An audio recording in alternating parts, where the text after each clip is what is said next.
Well, good morning to you. And we are back at home on the Cape Cod Canal. And after taking my nephew fishing last week, I was thrilled to be a part of that. We're back home and we're going to give you the striper report and so forth this week. And welcome to another edition of Saturday Mornings with Paul K. It is a gorgeous morning out, and wind is out of the south, and tide is heading west towards the Bourne Bridge, and it's going to flip east around 10 o'clock. I was up here at sunrise and haven't had a touch. Today I'm going to be chunking as usual with Mac chunks, and I'll be throwing a Sebile Magical Swimmer and trying my luck about in the middle of the column just to see where they're at. I might even go with jigs on the bottom just to see if they're locked up in the holes. And we will keep you informed on this edition of Saturday Morning Live. So, like, subscribe, and I hope you enjoy this edition. Trail Boss, I'll let you know what happens, of course. Oh. And for starters this morning, I'll be throwing the Magical Swimmer on the left and the Swim Shad on the right. And for you guys keeping score, 250 Van Staal, 11.5 foot Tsunami. The two Tsunami Airwave, and then the on the bait rod, I got the Penn Squall on the ugly stick, and that's working for me on the bottom. All you guys always have a rod working for you. You can't catch fish. You can't catch fish without something in the water, be it bait or lures. And so I always have a bait rod working for me while I'm throwing the lures. And I'll give the Magic Swimmer a spin. See what happens. See what I can dredge up. Let you know.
Robotic surgery on his back.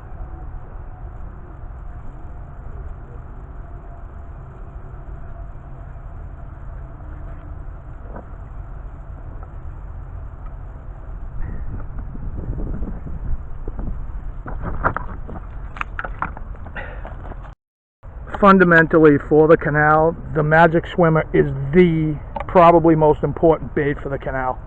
The one of the easiest baits to work too. Throw it up current about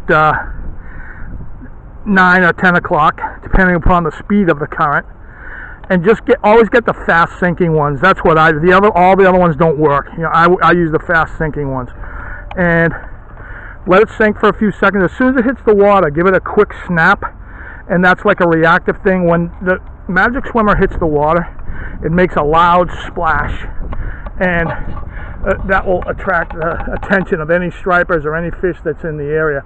And give it that quick snap, just in case there's a striper right nearby that gives the instinct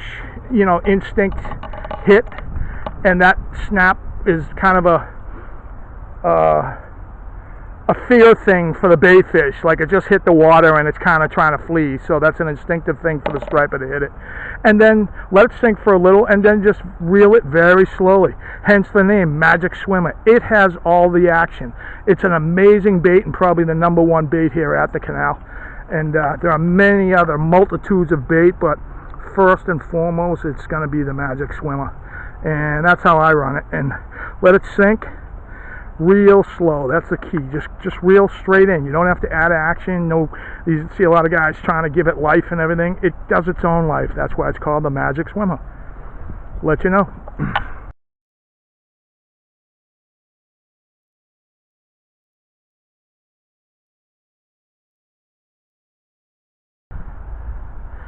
So a few of the subscribers have mentioned that they like hearing about the tides.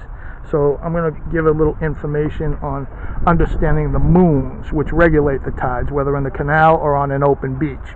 And it's relatively easy to understand once you get the concept. Just looking at the moon and trying to figure out what stage it is in. Is it full moon dying, or is it building up to a full moon? How do I know the difference? Very easy to understand once you get the concept. If you had a basketball in your left hand and you had a flashlight in your right hand, here's the key to understanding how the moon, what stage the moon is in. If you shine the light on the basketball, moving the light from the right to the left, that's the key. The light on the moon goes from the right to the left. The right hand side when there's no light on it, and then gradually moves to full. And then when it hits the center, the light hits the center of the basketball, that's the full moon. And then as you move the light to the right, keep moving it to the right, that's the dying moon, so the waning moon it's called. So at a simple glance, knowing that the light travels from right to left, you can easily tell which stage in 2 seconds, just by looking at the light and the curvature that the light that is shining on the moon makes. You can tell whether it's building and then to the full and then dying down. Generally the moon stage, of course, is within 28 days each month, 28 and a half days or so, and it goes from dark, no moon, the new moon, builds to the full moon, and then back down to dark again, and it does it once every month.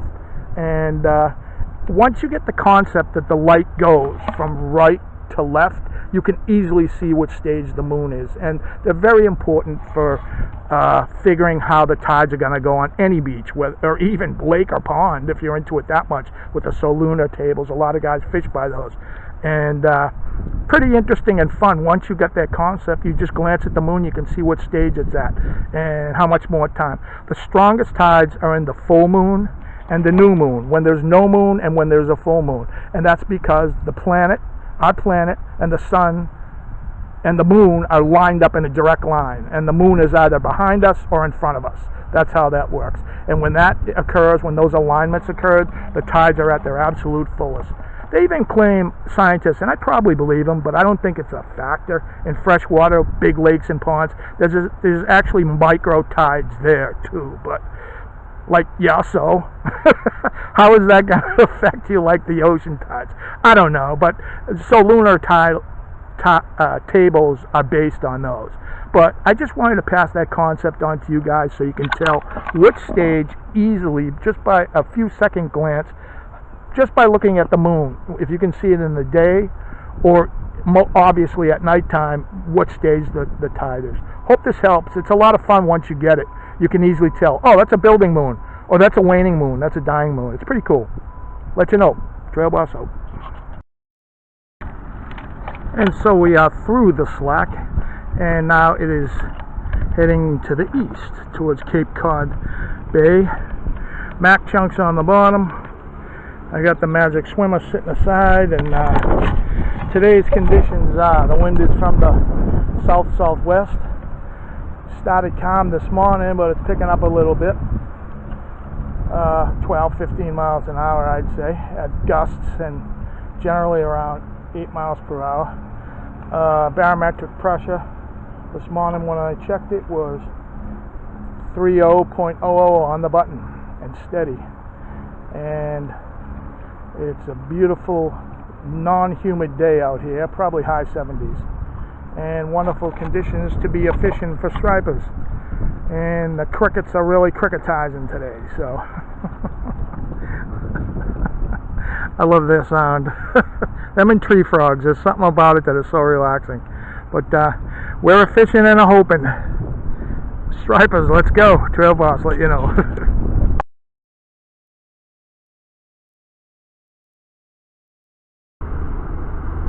A lot of boats out here today. It's a nice day, but this never ceases to amaze me.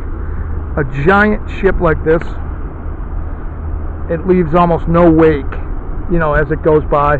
It's just almost no wake at all. You got these 16-foot pieces of crap.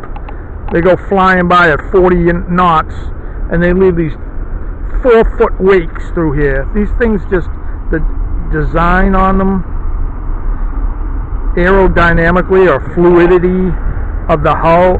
Look at that front bow. Look at that pressure wave in front there. But they leave almost no wake. It's incredible. Something that big. I'm a surfer. You could surf that front wave.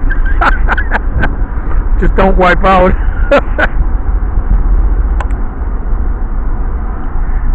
It's a heck of a party scow.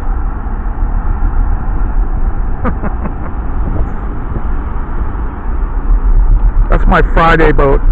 You should see my Saturday one. Trail Boss out. Look at the boat this yacht is towing. It's nice enough. Looks like a regulator. I told my girlfriend, see that yacht?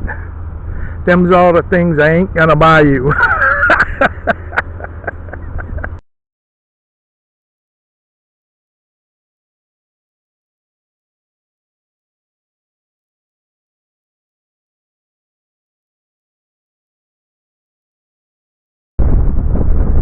And here comes the Mississippi Queen.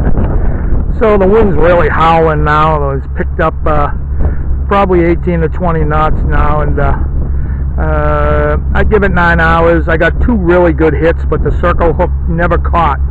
So unless something else happens, that's about it for this week.